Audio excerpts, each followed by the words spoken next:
বারাসতে রাজীব দাস হত্যাকাণ্ডে 4 বছর পর দোষী সাব্যস্ত 3। বিশ্বনাথ চট্টোপাধ্যায়, মিঠুন দাস এবং মনোজিৎ বিশ্বাসকে দোষী সাব্যস্ত করলেন বারাসত আদালতের 1 নম্বর অতিরিক্ত জেলা দায়রা বিচারক প্রবীর কুমার মিশ্র। অভিযুক্তদের 302 ধারায় খুন, 34 নম্বর ধারায় একই উদ্দেশ্যে অপরাধ সংগঠিত, 354 ধারায় শ্লীলতাহানি এবং অস্ত্র আইনের 25 নম্বর ধারায় দোষী সাব্যস্ত করেছে আদালত। কাল সকাল 10:30টায় সাজা ঘোষণা করবেন বিচারক। দিদির সম্মান বাঁচাতে গিয়ে 2011 সালের 14 ফেব্রুয়ারি রাতে বারাসতে খুন হয় রাজীব দাস। মারধরের পর বছর 16 এই মাধ্যমিক পরীক্ষার্থীকে কুপিয়ে খুন করে দুষ্কৃতীরা। 3000 টাকা করে যেটা জরিমানা নেওয়া হতো, এটা একটু বেশি হয়ে গেছে। আমি এটাকে বাতিল করছি। প্রথম যদি রিফিউজালের কোনো কমপ্লেন আসে 100 টাকা ফাইন হবে। এই শহরে ট্যাক্সি চালকদের বিরুদ্ধে যাত্রী প্রত্যাখ্যান নতুন নয়, কিন্তু এই পরিস্থিতিতে রাশ টানার বদলে ট্যাক্সি প্রত্যাখ্যানের জরিমানায় 3000 থেকে মাত্র 100 নামিয়ে আনলেন মুখ্যমন্ত্রী। অনেকে প্রশ্ন তুলছেন, 3000 থেকে 100 নামার পর এই অঙ্ককে কি আর জরিমানা বলা যায়? বৃহস্পতিবার নজরুল মঞ্চে ট্যাক্সি এবং অটোর মালিক এবং চালকদের সম্মেলনে উপস্থিত ছিলেন মুখ্যমন্ত্রী। সেখানেই তিনি যাত্রী প্রত্যাখ্যানের জরিমানা কমিয়ে নামমাত্র করার কথা ঘোষণা করেন।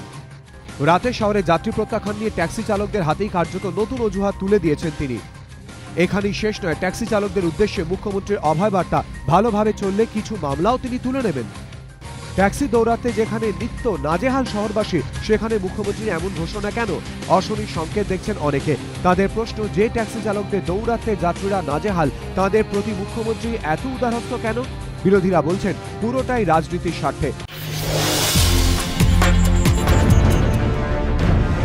শুক্রবারই বনগাঁ লোকসভা কেন্দ্রে উপনির্বাচন। দিল্লির ভোটে বিজেপির ভরাডুবির প্রভাব এই উপনির্বাচনে পড়বে কিনা তা নিয়ে রাজনৈতিক মহলে জোর চর্চা। পাশাপাশি বনগাঁর ফলাফলের ওপর একজনের রাজনৈতিক ভবিষ্যৎ কিছুটা হলেও নির্ভর করছে বলে মনে করছেন পর্যবেক্ষকদের একাংশ। তিনি মুকুল রায়। সারদা কেলেঙ্কারির প্রেক্ষাপটে মমতা বন্দ্যোপাধ্যায়ের সঙ্গে তার দূরত্ব তৈরি হয়েছে বলে জল্পনা। বনগাঁ উপনির্বাচনে প্রচারে অংশ নিলেও মুকুলের ভাষণে সেই ঝাঁজ ছিল না। আক্রমণ করেননি বিজেপিকে, মুখ খোলেননি সিবিআইয়ের বিরুদ্ধে। তৃণমূলের অনেকেই বলছেন 2011-র পর এই প্রথম কোনো ভোট হচ্ছে যেখানে নেতৃত্বে নেই মুকুল রায়। উল্টে তার সক্রিয়তা নিয়েই প্রশ্ন উঠছে। প্রায় 3 মাস অস্ট্রেলিয়ায় থাকলেও বিশ্বকাপের আগে এখনো পর্যন্ত স্বস্তির নিঃশ্বাস ফেলার মতো পারফরমেন্স খুঁজে বার করতে পারেনি টিম ইন্ডিয়া। বিশ্বকাপের প্রথম ম্যাচ খেলতে নামার আগে বোলিং হোক কিংবা ব্যাটিং, সব বিভাগ নিয়ে যখন সমালোচনার ঝড়, তখন ভারতীয় দলকে স্বস্তি এনে দিল আইসিসির সদ্য প্রকাশিত একদিনের ক্রিকেট র্যাঙ্কিং, যেখানে প্রথম 10-এ রয়েছেন ভারতের 3 ব্যাটসম্যান। বোলারদের মধ্যে প্রথম 25-এ রয়েছেন 4 জন বোলার।